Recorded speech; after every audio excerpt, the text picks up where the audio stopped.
Jadi apabila kita membebaskan hati kita daripada pautan kepada seluruh makhluk, maka ketika itu kita menjadi merdeka, hamba yang merdeka.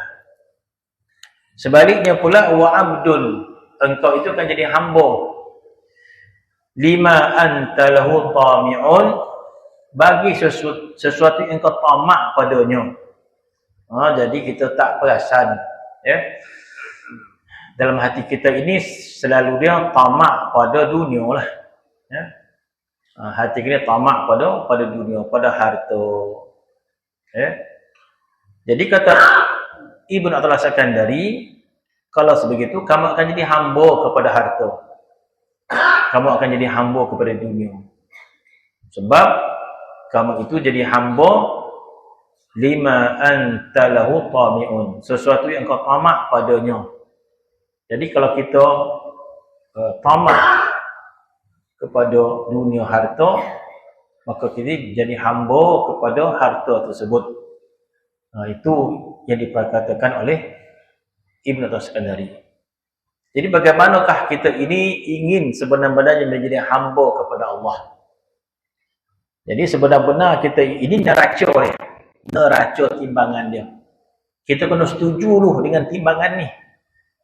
Kalau tak setuju, jangan duduk dalam kelas ni. Mana kalau tak setuju, jangan baca kita ikam ni. Jadi kita setuju dulu.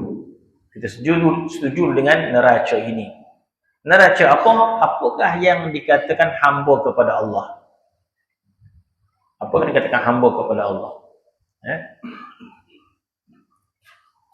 Yang dikatakan hamba kepada Allah bila kita merdeka daripada selain daripada Allah. Namanya 100% lah. Bila kita merdeka selain daripada Allah, maka kita menjadi hamba kepada Allah. Masa bila lah kita merdeka daripada hamba Allah? Apa maksud? Selain daripada Allah adalah makhluk. Kita bebas daripada makhluk ini, maka kita akan jadi hamba kepada Allah SWT. Masa bilakah kita bebas daripada makhluk? Kita ke mana kita tidak lagi tamak kepada makhluk ini. Jadi bila kita tidak tamak kepada makhluk, mesti ada galang ganti dia. Yang kita dah sebut dahulu, iaitu kita tamak kepada Allah. Kita bersangatan ingin kepada Allah. Dia tak boleh dua-dua. Dia tak boleh. Kita berkeinginan kepada makhluk dan juga berkeinginan kepada Allah Subhanahu Wa Taala. Dia tak boleh dua-dua. Maka terpilih antara satu. Sekiranya kita ingin tamak kepada Allah, maka kita tidak lagi tamak pada makhluk. Bahkan bukan sekadar itu. Bukan sekadar itu. Dan tidak semudah itu. Tidak semudah kita baca kitab hikam dan kita dapat apa yang disebut oleh pengarang kitab. Tidak semudah itu. Kita hanya sekadar memahami makna hamba, makna merdeka. Kemudian kita berusaha untuk mendapatkan apa yang disebut. Belum tentu lagi kita dapat mengamalkan apa yang kita baca kitab hikam. Jadi baca kitab hikam bukan bermaksud kita dapat apa yang disebut. Kita hanya sekadar memahami dan bersetuju dan kita faham apa yang dimasukkan dan kita berusaha untuk mencapai. Itu tujuan kita baca kitab hikam. Bukan orang baca kitab hikam ni dia dapat dah apa segala yang ada kitab hikam. Belum tentu lagi. Jadi cuba nak faham bahawa apa yang dimasukkan. Apakah yang dimasukkan hamba kepada Allah Subhanahu Wa Taala? Ataupun kita ingin memahami apa itu kemuncak ilmu tasawuf itu. Kemuncak ilmu tasawuf itu apa? Ini adalah kemuncak ilmu tasawuf. Apa yang disebut oleh kitab hikam ini, anta abdun, anta hurrun mimma anta anhu ayisun wa abdun lima anta tami'un. Ini adalah khulasah. Maksud ini adalah kesimpulan ilmu tasawuf. Perkataan yang pendek ini adalah khulasah ilmu tasawuf. Adalah khulasah ilmu tarikat. Kata-kata ini adalah khulasah ilmu tarikat. Kata-kata ini adalah penghujung, kemuncak kesempurnaan tasawuf dan juga tarekat itu. Inilah yang kita nak capai sebenarnya dalam bertasawuf, dalam bertarekat. Inilah yang kita nak capai. Pencapaian apa? Iaitu pencapaian hurrun mimma anta anhu ayisun wa abdun lima antahu tami'un. Jadi yang kita inginkan abdun ini adalah abdun kepada Allah, itu abdullah. Yang dimaksudkan hurun ini adalah merdeka daripada makhluk.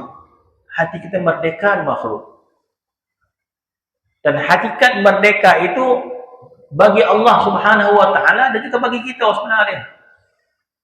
Hakikat merdeka itu merdeka hati kita pautan kepada yang lain daripada makhluk dan keinginan kepada Allah Subhanahu wa taala. Itu adalah kemuncak kemerdekaan. Dan tidak semudah itu.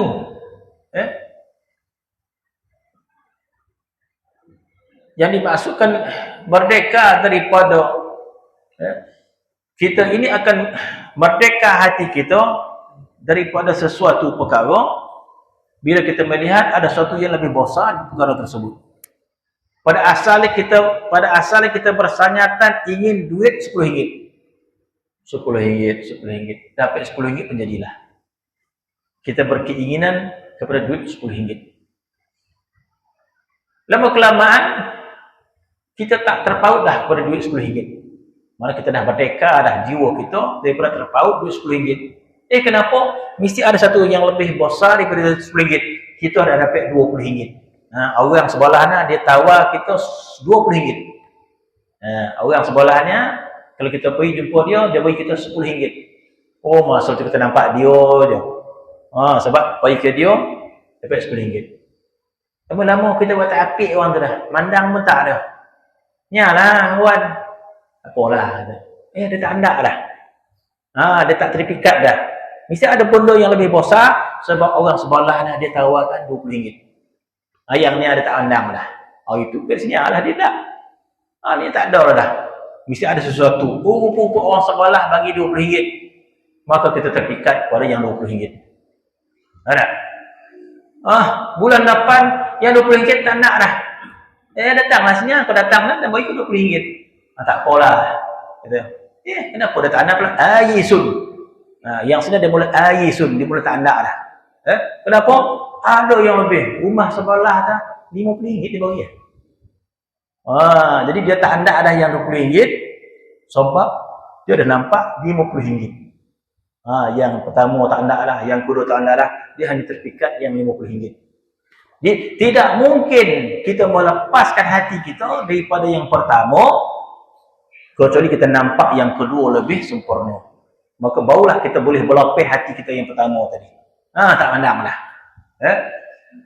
Orang mula-mula ada motosikal, ada basikal, itulah dia. Tapi bila ada motor, tak pandang dah basikal ni. Laju pergi. Kan? Begitu juga lepih tu. Lepih motosikal ada kereta pula. Tinggallah motosikal ni. Kalau hujan, basah dan sebagainya.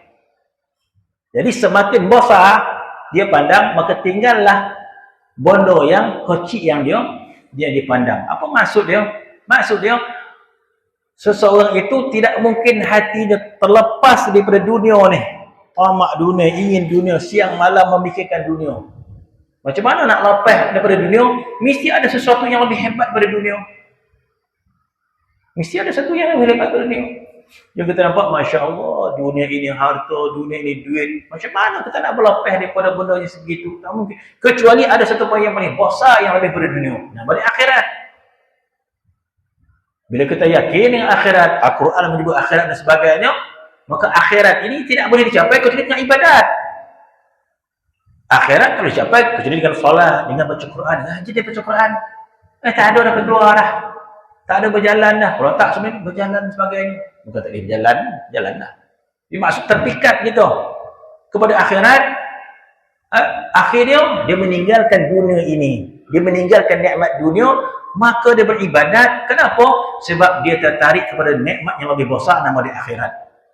Allah Ta'ala juga suruh kita pandang akhirat. walal akhiratu khairul laka minal ula.